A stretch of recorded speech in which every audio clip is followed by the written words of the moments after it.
Hey everybody, welcome to the Navigating Now virtual roundtable series. We will get started in just about a minute. Thank you for joining.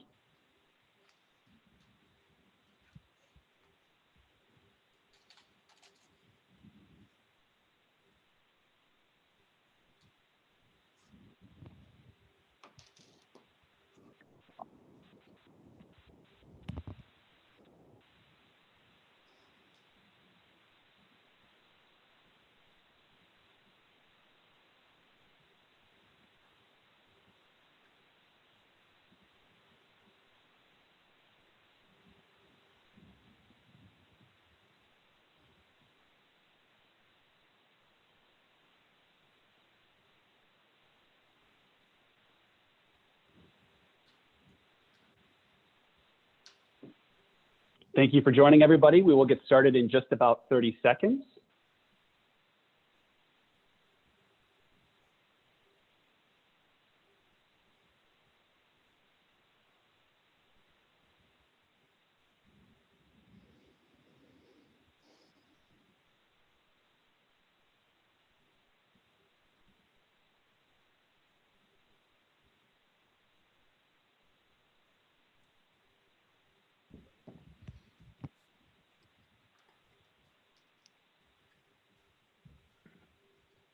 All right. Thank you, everybody, for joining this first virtual roundtable series, Navigating Now. I am Anthony Ewing, partner here at Thoughtium. I am joined by my colleague, Kathy Ock, who will be moderating the discussion today. The Navigating Now virtual roundtable series truly was designed to bring leaders from across industries together to talk about the most critical business topics of today. And we are thrilled to have our panel of leaders join us today in the discussion. I'd like to introduce our panelists for today, but before I do that, a couple of housekeeping items. Those of you who have joined, we really appreciate you joining us in this discussion. To be a part of it, if you have any questions, feel free to put those questions in the chat box. We will make sure that we source these questions throughout and get to as many as possible with about 15 minutes left in the discussion. So if you have questions, use the chat box, and we'll hope to get to all of them. If not, we can circle back with our post-produced content answering some of those questions for you. So without further ado, I'd like to introduce our guests for today. Our first guest is Nik Rodriguez. He is the founder of Train Moment. Train Moment is an up-and-coming wellness brand here in Chicago. Welcome, Nik. I'd also like to introduce Thank you. I'd also like to introduce Chris Oltmans. Chris is the VP of Business Development for Health Resource Solutions. This is a growing home healthcare company also based in Chicago. Welcome, Chris. Thanks, Anthony. I'd also like to introduce Angie Lindsey. She is the VP of Marketing at Fresenius Kabi. Fresenius Kabi is a global healthcare company specializing in life-saving medicines and technology. Welcome, Angie. Thank you. And finally, I'd like to introduce our moderator for the discussion today, Kathy Ock. Kathy is a partner at Thoughtium.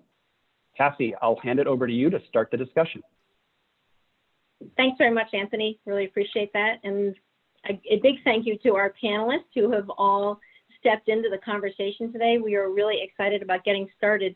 Before we do that, I would love to have you just tell us a little bit more about the leadership role that you're in today, and maybe share one piece of good news that you've gotten this week. Nik, maybe we can start with you. All right, thank you. Happy Thursday, everybody. Hope everyone's having a good first start of the day and ready for a good afternoon and evening. Again, my name is Nik, and I own a wellness brand. My wife and I do in downtown Chicago, West Loop neighborhood. And it's about 4 months old, so relatively new. And so, yeah, I've owned, operated 3 different fitness facilities, and everyone gotten better and better. And this is the latest rendition, and excited to be a part of this panel. Some good news, the sun is shining through my window over here. And I can guarantee you that after today, we are one day closer to being on the other side of this. Wonderful. Thanks so much. Angie, how about you? Hi, Kathy. I'm Angie Lindsey with Fresenius Kabi. I lead a team in marketing that's responsible for injectable drugs, specifically anesthesia, analgesia, and our simplest pre-filled syringes. Obviously, we are working really hard to bring a supply of these drugs to the marketplace during this crisis. But I'm happy to be here with you today. I think this is important to talk about leadership during these critical times. And I will say my good news I'd like to share. I think with any crisis brings opportunity for people to really step up and make a difference. And I've seen that just tremendous effort and contributions from the team of folks just stepping up to help out in any way they can with a lot of compassion and empathy. And I think that's really good news to see that side of people. Wonderful. Thank you. Chris, how about you? Hey, you bet. Chris Oltmans. I'm the Vice President of Business Development with HRS Home Health, based out of Chicago, Illinois. We specialize in the care of highly acute patients, so oncology, transplant, Angie, infusions, wound, things like that within the home.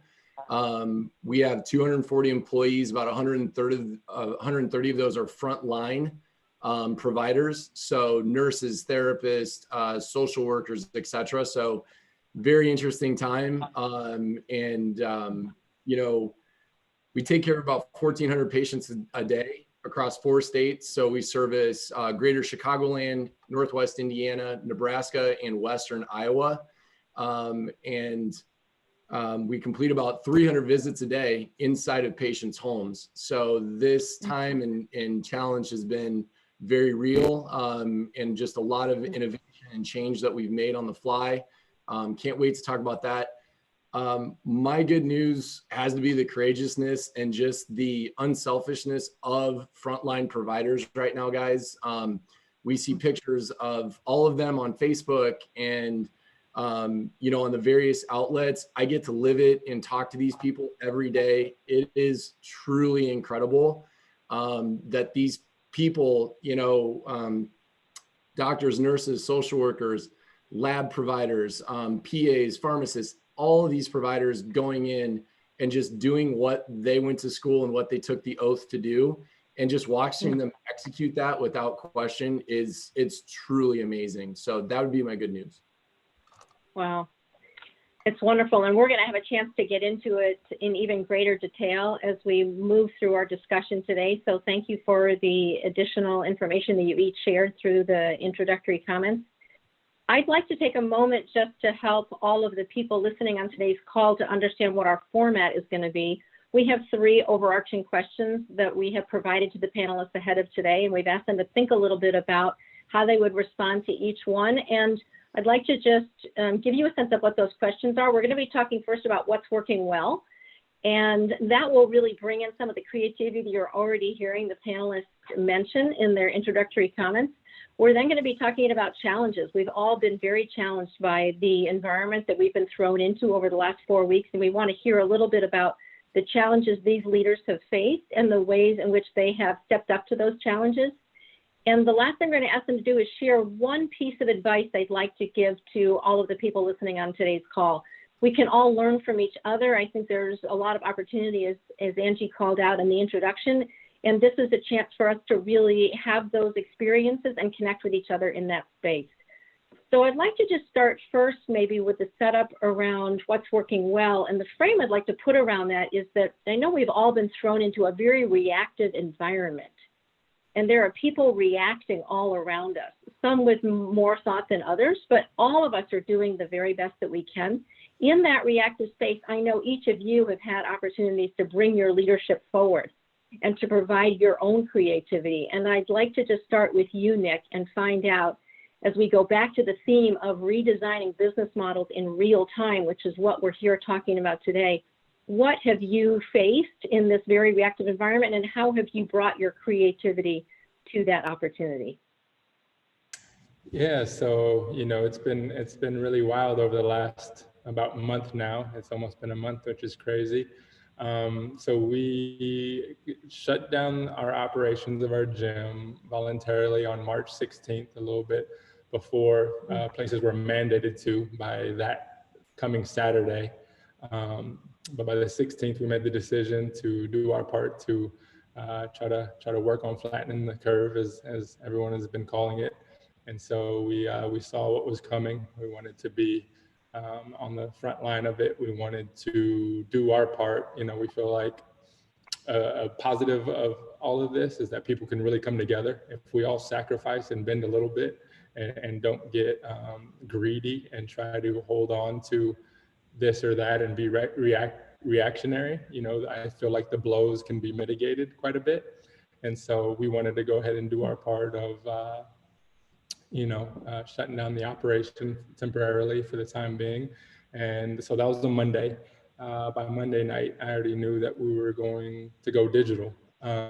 So we've fully moved from a in-person workout facility and wellness brand to creating online, which has been great. We've done a good job. My team has done an amazing job at jumping in, being supportive, being excited about it, and executing it in a really awesome way. We're doing it for free at this time, providing free content, and we're very grateful to have the ability and the platform to be able to give these free resources to people during this trying time and keep them active at home. And but we are working on creating a ongoing online platform as a revenue generator for when we get past this and then moving forward. Wonderful. How big a team do you have, Nik?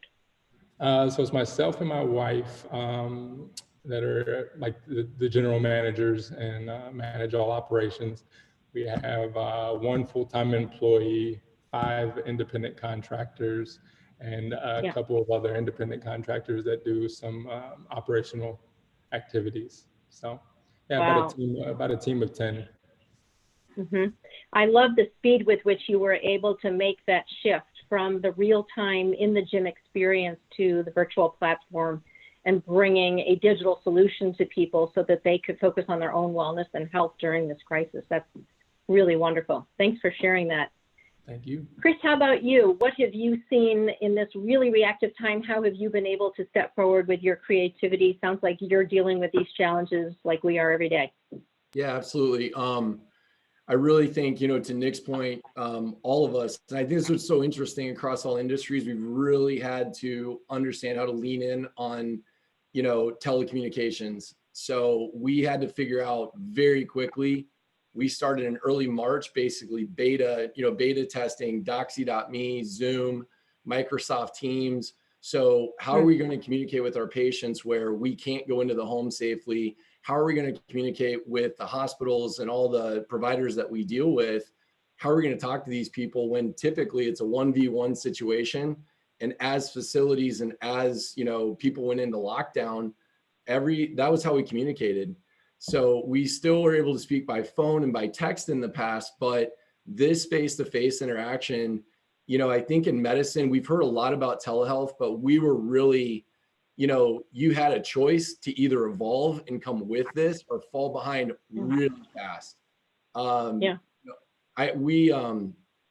We have weekly calls with probably about 10 core providers that we deal with across the 4 states. And it's really incredible to hear other practitioners that just have not come along for the ride and just how intimidating this time is now because they didn't start to test things early enough.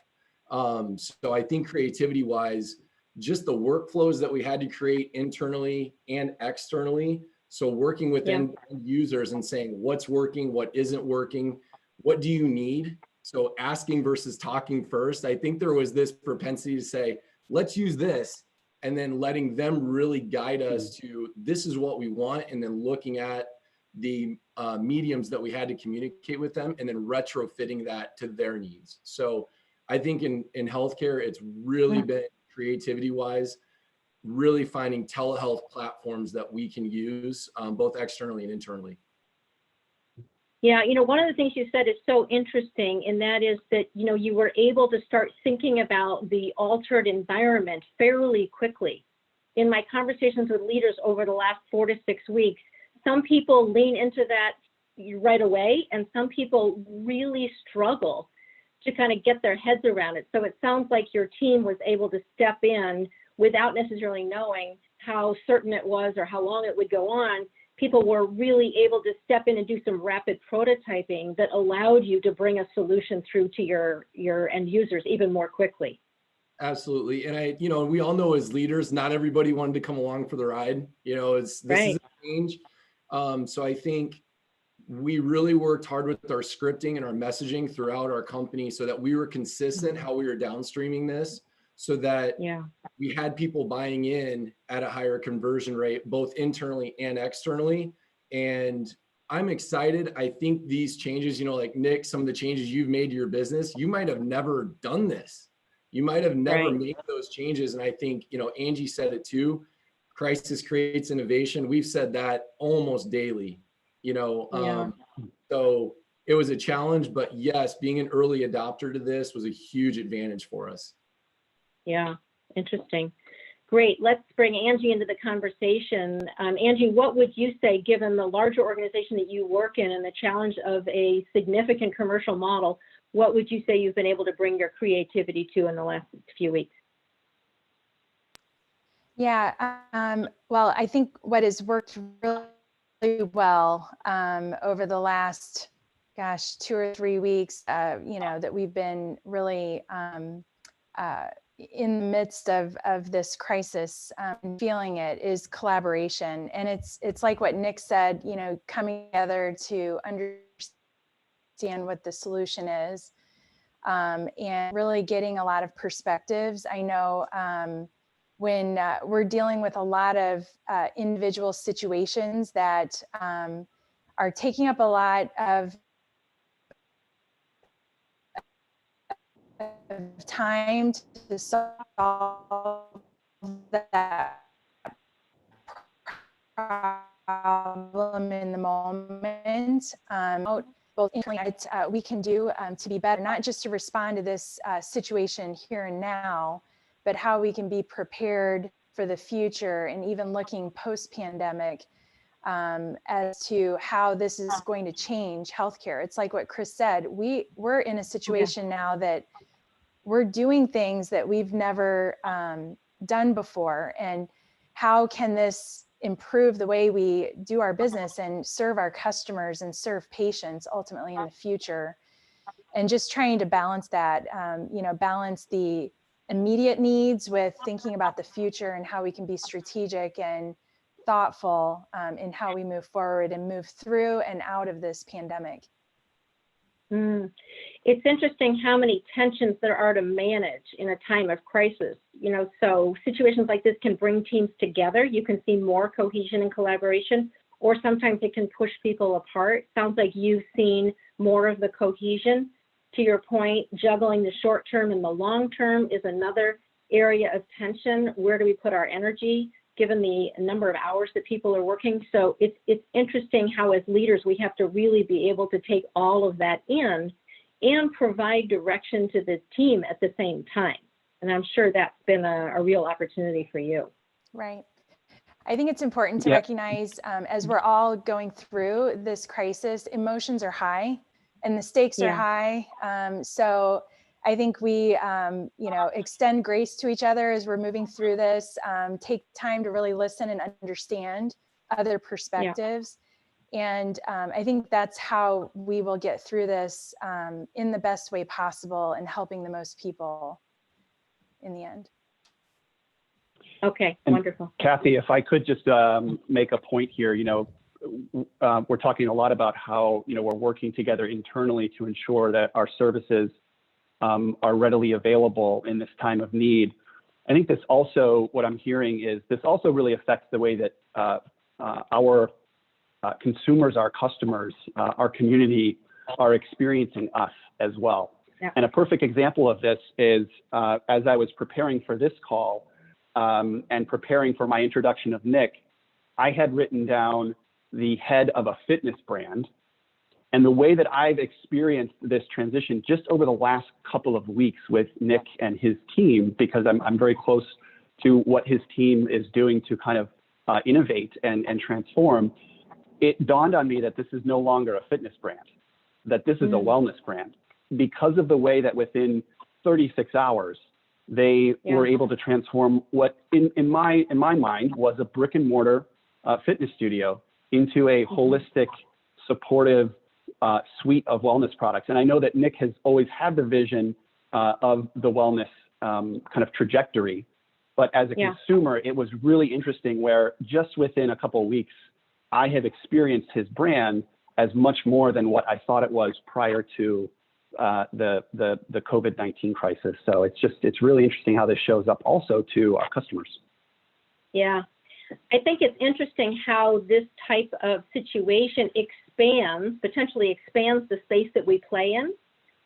So I think you just gave a great example of that in terms of what Nik does. And I heard Chris and Angie also share examples of how we're able to extend what we do and reach out to our patients, our customers, our end users in creative and unique ways.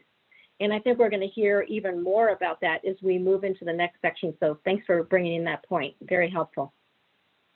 How about in terms of challenges? You know, at times like this, as I said, we all have gotten thrown into this reactive space, and there are ways in which we can really step up, and there are other ways in which we all know we honestly struggle with things at times. So I'm curious about maybe a struggle or a specific challenge that you've encountered along the way. Maybe we'll start with Angie and just have you speak to that. I know you manage a large team and you've been doing that remotely. What have you found to be especially difficult? Yeah, I think over the last few weeks, I've probably been most concerned about my team working sun up to sundown, and just there's been a lot of demands on our business and a lot of immediate needs. But what's really helped us through, so I have a team of 10 people that are working remotely, is having those regular touch points over video conference. And we have 2 team huddles a week, and just getting together and sharing what everybody's going through, and really making sure that not just our business is intact, but their well-being and how are you doing, and having those types of conversations and checking in to make sure that everybody's feeling okay. So the communication has been great with my team, and I think that's been the key, really getting through this and getting adjusted, is keeping those regular cadence of communications. Wonderful. Yeah, those connections become even more important at a time like this. And I also hear a real caretaking spirit. You know, sometimes we direct all of that energy, as I know you've experienced within your business, we put all of that energy out into the market, and we don't always use that energy to care for one another. And it sounds like that added dimension of the experience has really come through for your team, which is exciting to hear about. Absolutely. Yeah. We try to have some fun and share some humor when we can. And our last team meeting on Wednesday, yesterday, we all brought our pets with us to the video conference. So that was fun. But yeah, we're all working through this together. And, you know, it's great to be part of a team that is very engaged. And we're all trying to do what we can to help right now. Yeah, wonderful. Thank you. Chris, how about you? What have you found to be especially challenging in all of the dynamics that you've had to manage in your business? Yeah, I think adoption, just adopting to the new way that Angie, I just started nodding immediately, the cadence. We were so used to our cadence, the old, like, hey, I roll my chair over 5 feet. I need this. Right? So really, you know, a lot of credit to our 2 founders, you know, coaching and advising all of us as leaders, that we created a cadence between departments that 9:30, 12:30, 3:30. And we trust them to come to table, talk, you know, Angie, like we're trying to show appreciation for each other too, where we can't do that person to person anymore. So how do we purvey good job when I'm not physically sharing space with you anymore? Because it can become very, you know, we can become isolated in this setting where I don't know if I'm doing a good job today or not, because I'm so used to a verbal response, physical, just some kind of interaction. That's gone right now. So that cadence, I give a lot of credit to. How do we communicate consistently, which was brought up. But we trust our leaders within the different areas of our organization to come to table at the end of the day and say what happened in your department today, and reporting on that, what's working, what isn't working, how are your people doing, that kind of thing. And in a way, it's odd we talk about it as an organization. We become better in a lot of ways, because this is brought out, as we found solutions, this has really brought out the best in people. When they were informed and they were educated, we're seeing strengths come out of people that we hadn't seen before.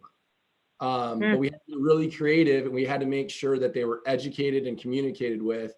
That was one of my other challenges. Was I can't pull you into a conference room and for an hour educate you on what we're doing. Those workflows have to be done digitally. Then we all need to get together.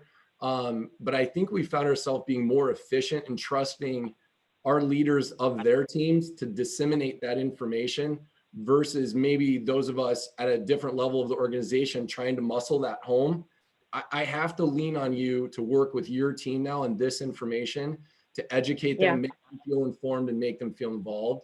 But we've worked through that. The first 2 weeks, the first leadership call we had on a Monday, scheduled for an hour, it went 2 hours, extremely clunky. We all walked out of it, all texting each other like, oh my God, like, how are we going to get through this?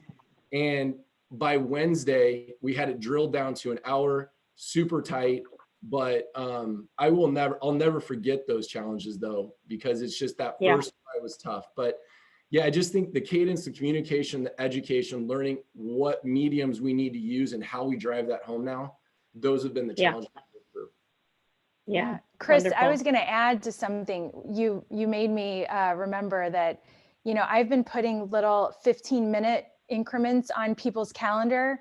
And I said, normally I would just stop by your desk and tell you this, but I wanted to make sure I told you I really appreciate that report you put out, or, something that they did that made a difference, and just making sure that we, put that on the calendar or make it happen, especially right now, that we can't just do the drive-by and tell them, face to face. So. I love that. What we've done is we've basically just put our team members up, and then we just have a rolling cycle. Today I'm calling these 3 team members for a 15-minute catch up. How are you doing? Tomorrow, 3 more team members, and every department is executing that now. So we make sure we get those touch points. But yeah, that consistency of cadence right now, I think you're going to lose it really fast if you don't schedule it out. Yeah, I think something else is really interesting that you talked about, Chris, and I think Angie and Nik also mentioned it. It really calls on us to trust even more in our teammates, in our counterparts, in our owners, in our partners. It really, the whole environment has really called on us, I think, to raise that trust level, even without the time in relationship that we might normally say we need, because I do a lot in the trust space with teams, and sometimes people say, oh, I haven't gotten to know them well enough, or I haven't been in the relationship for enough time, but we haven't had time. We don't have time, and we have to place that trust in people anyway. And I think, to the point that's been made a few times, I've heard people say this phrase over and over again: I know people are doing the best they can. So we've somehow been able to allow for a little bit more grace and a little more compassion to come through. And maybe that's the common humanity, or the human connection that we sometimes don't get day to day because we're all running so fast. But it's really interesting how this environment has brought that through in a new and unusual way for people. Absolutely. Yeah. Right, so I'd like to now start with Nik and see if you have a gem, a pearl of wisdom that you could pass on to the people who are listening today. We've got lots of leaders engaged on this call, and I know you've had some amazing experiences in the last 4 weeks. What is one piece of advice that you'd like to give our listeners today? I mean, I'd have to say that the number one thing that I think has served me well is positivity, leading in from an area positivity, of resolve, of peace, and being able to dictate that down through the rest of our team. You know, if they see me frazzled or see me frantic or see me worried, that's not going to do, that's going to disseminate down into the ranks as well. So, you know, all we can do is the best that we can do, and, you know, setting our minds that we're going to give this our best shot, because, hey, that's all we have. You know, you know, there's two options. There's run after this and let's go get it and do the best that we can, or we can put our tails between our legs, right? And so definitely leading from a place of positivity, we got this, and that's just going to continue to allow people to function and do the best work that they can in this time, rather than being a little frantic and frazzled as well. So wonderful. And, you know, definitely having those touch points with the teams, especially like being a small organization, you know, 10 people, you know, we're so close. It's like, we're like family, you know, we see each other, we spend so much time with each other. And so continuing to kind of have that, again, cadence, like Chris and Angie have been talking about, to check in with people. Hey, are you checking in with this person? Have you checked in with them in the last couple of days and see how they're doing? You know, because we go from spending so much time with somebody daily and to zero face time, right? And so to mitigate that and make sure we can hold each other up, hold each other accountable has been important. Yeah, love the positivity message. I know you spent a lot of time in the mind, body, spirit space and the alignment of those for overall well-being. And I'm sure positivity is a huge factor in helping people to really feel like they can be in a way that allows them to be authentic as well. Definitely. Yeah, whether you think you can or whether you think you can't, you're probably right. Yeah, exactly. Okay, thanks so much. Angie, how about you? What would you say is a piece of advice you'd like to give to the people who are on the call today? Well, first of all, I couldn't agree more with Nik. I think that maintaining that positive outlook is so important. And I would just add, you know, really staying solution focused. And I've found that in some of the conversations where we're struggling through some big challenges in front of us, sometimes we have to go back to our shared meaning and our purpose, right? Here's what we're trying to do. So going back to what our goal is and establishing that alignment to help, you know, bring us back to focus on, you know, what is the solution that we're going to move forward. And I know that it's human nature sometimes to get into finger pointing, and we've seen a lot of that play out in the news lately.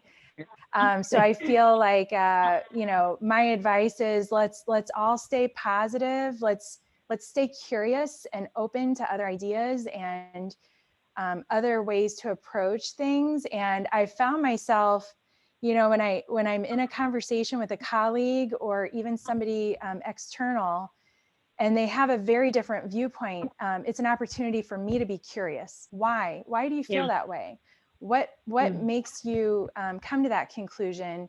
Because if I come to it in a place of, you know, with curiosity, I find that we can move forward more positively from that conversation. So, but I know there's so much going on right now and the emotions are high. I think that's my advice to folks: stay open and stay curious. Yeah, wonderful. Thank you so much. Okay, Chris, over to you. Some piece of advice you would like to pass on. We have Nik's perspective and Angie's, and we'd love to get yours on something that you would really like to share with listeners today. Yeah, I love both of their sentiment. Been trying to really follow that.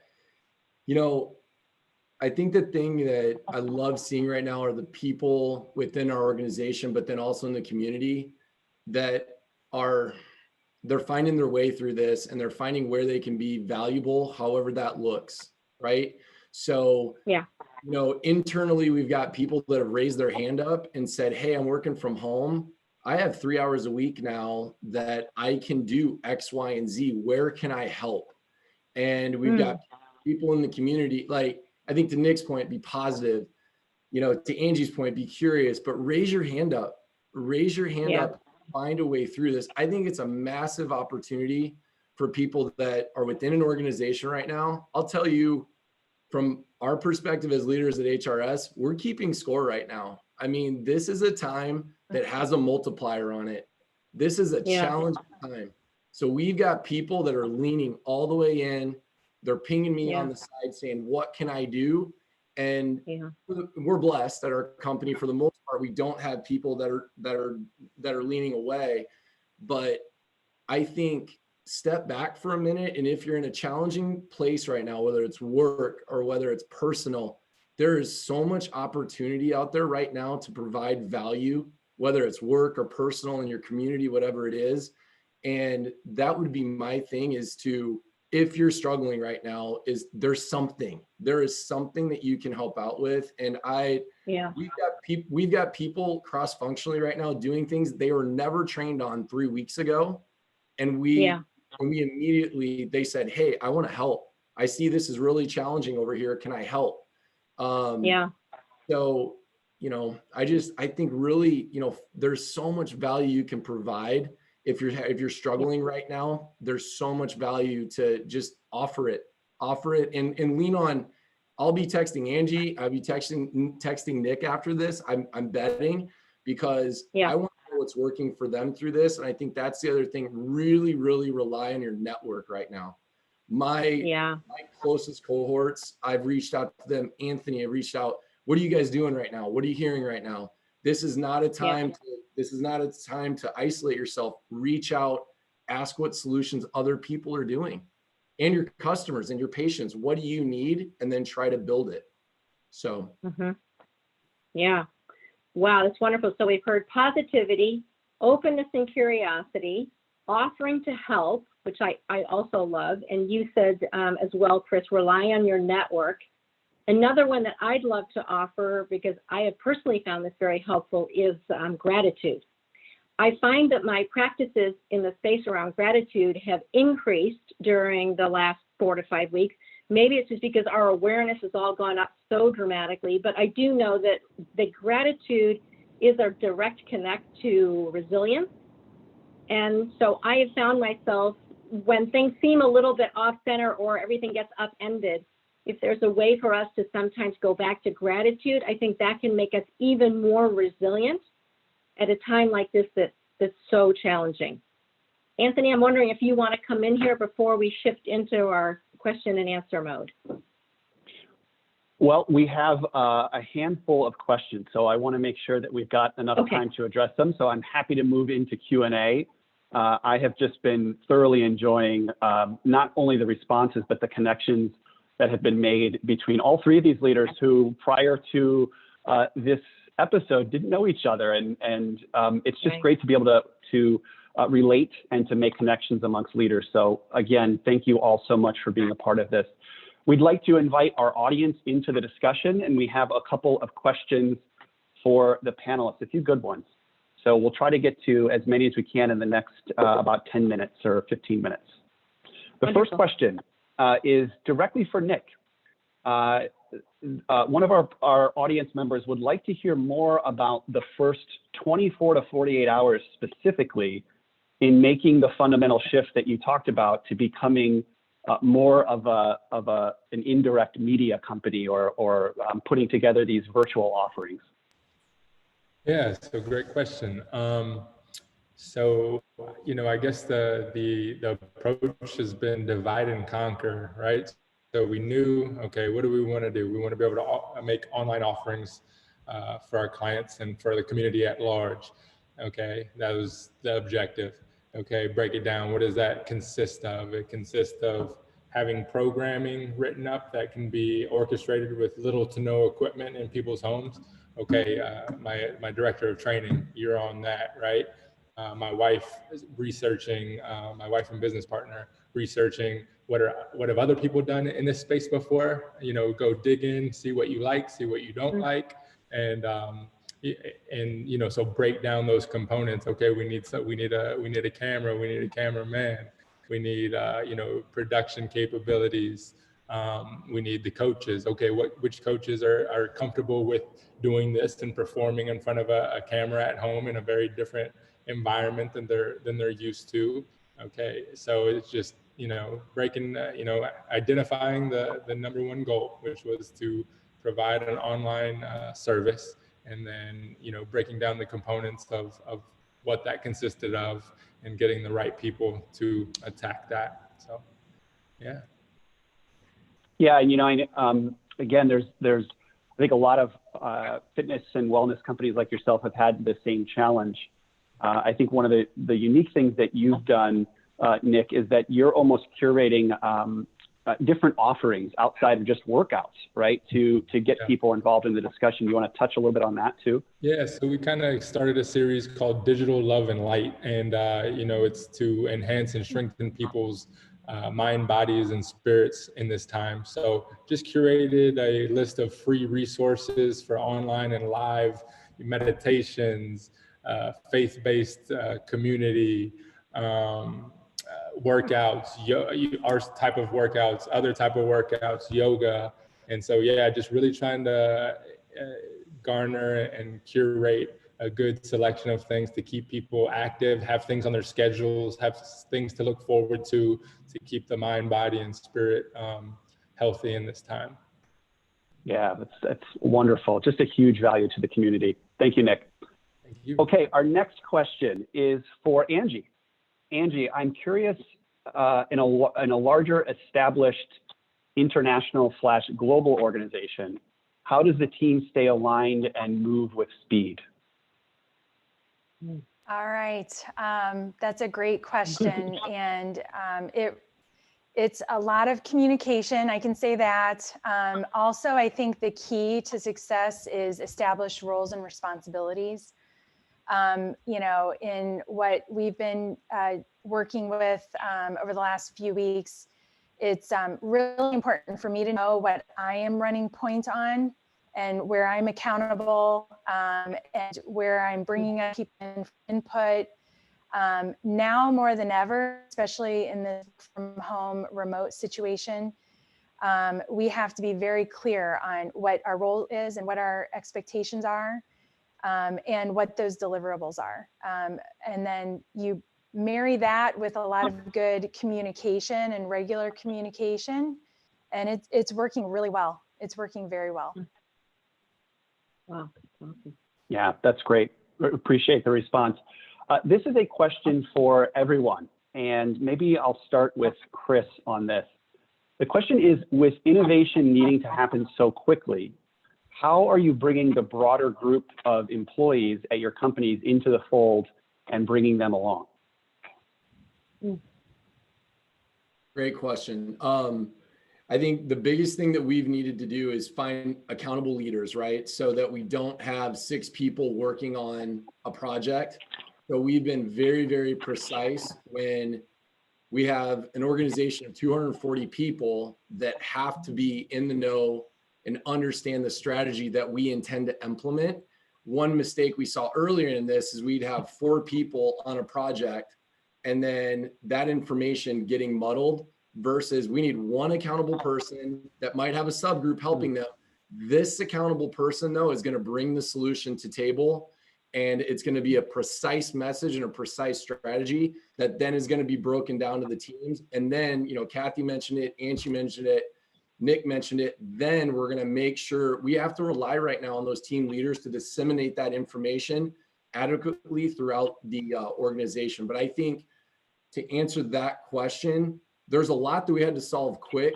So the biggest thing is not too many people working on that project. We need one accountable leader that's going to come to table consistently. What progress are they making? And then stamp the solution, educate the rest of the company. That's great. I'll open it up to Angie or Nik or Kathy if you have anything to add in terms of bringing your team in.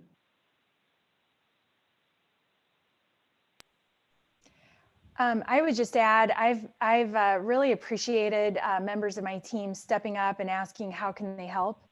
And boy, those opportunities just pop right up and present themselves. So I've been, trying, to leverage the strengths of my team those that are more technically savvy, trying to line them up with projects and or, you know, some of the initiatives that will help leverage those strengths.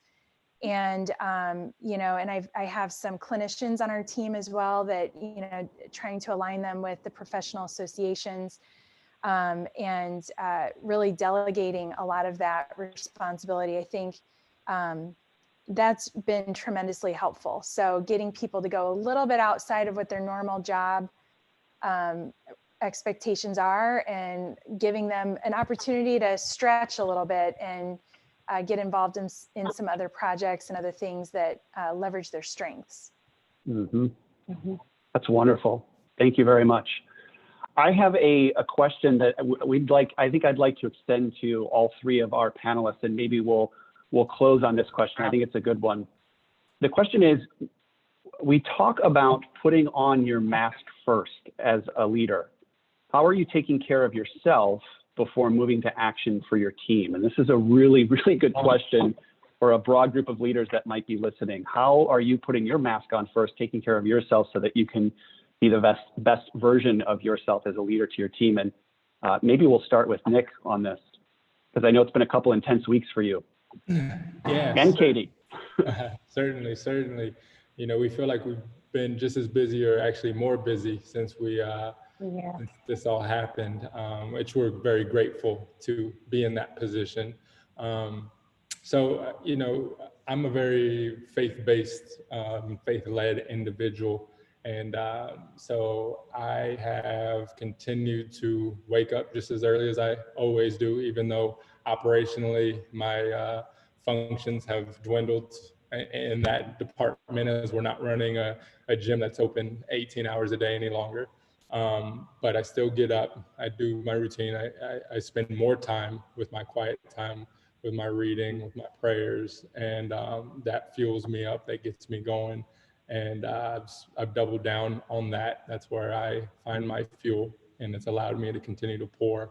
I like to say you can't pour from an empty cup, right? So that's how I fill my cup, and how I can pour into others. I love what Kathy said about gratitude, right? So if whatever people believe in and however they live their lives, we can get together, have that quiet time, have that meditation, and that gratitude. Start your day with that, off of what you're grateful for and what things are good. And then I think you can attack better from there. That is wonderful. So many good insights there. Thank you, Nik. Why don't we go to Angie? Yeah, I will say, I think having the faith center, I can definitely relate to that. I feel the same way, although I'm not getting up as early.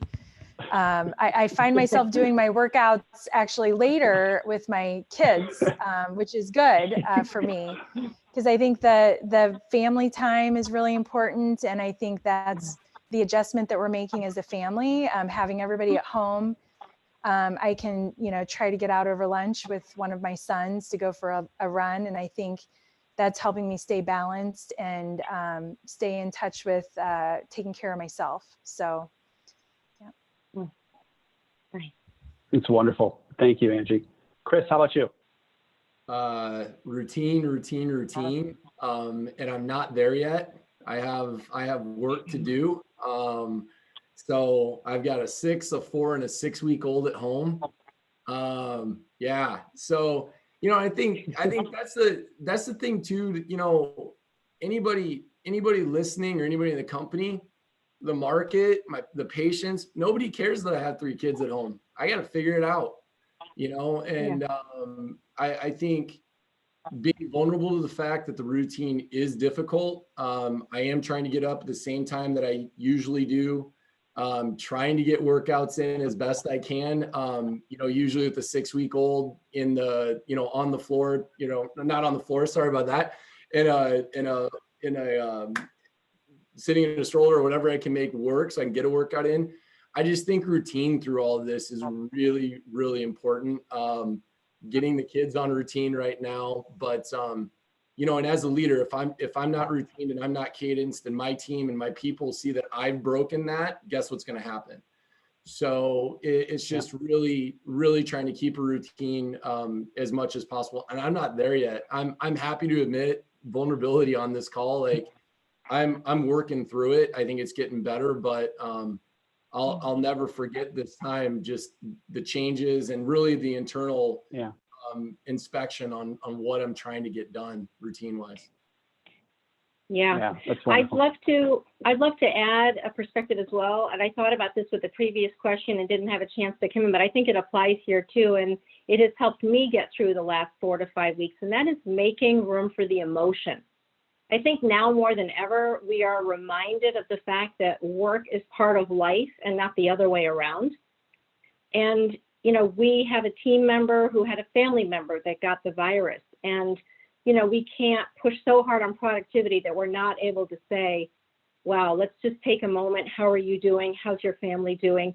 We have to make room for that emotion to come in. And I have found that in many ways to be a very healthy dynamic, because as Angie pointed out before with her team, we're taking the time to care for one another in a different way that I think allows for that productivity to still be very present and sometimes to be even greater.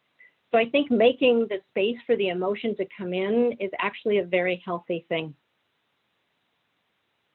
Absolutely, Cassie. We appreciate that. And with that, I'd like to wrap things up and maybe give our audience a few minutes back. We know that this time during the day, in the middle of the day, is precious time for everybody. And I first and foremost want to thank all of you for joining this discussion, for your very thoughtful questions.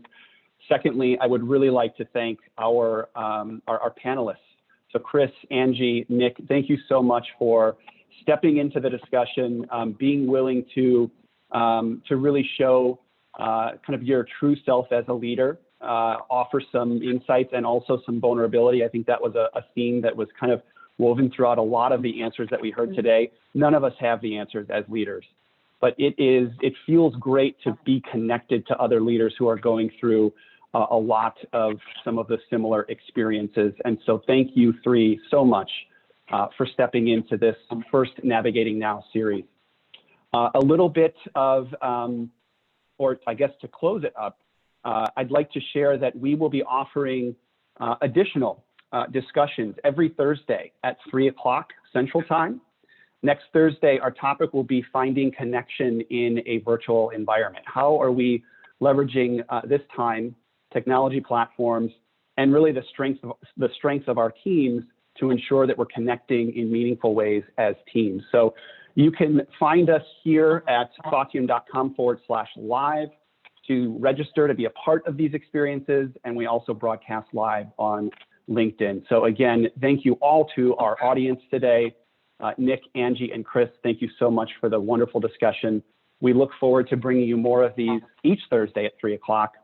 And we hope that everybody has a great afternoon. Thank you so much. Thank you, Anthony. Thank you, Kathy. Nice to meet you, Chris. Thank you all. Thank you all. Thanks so much. Bye. See you soon.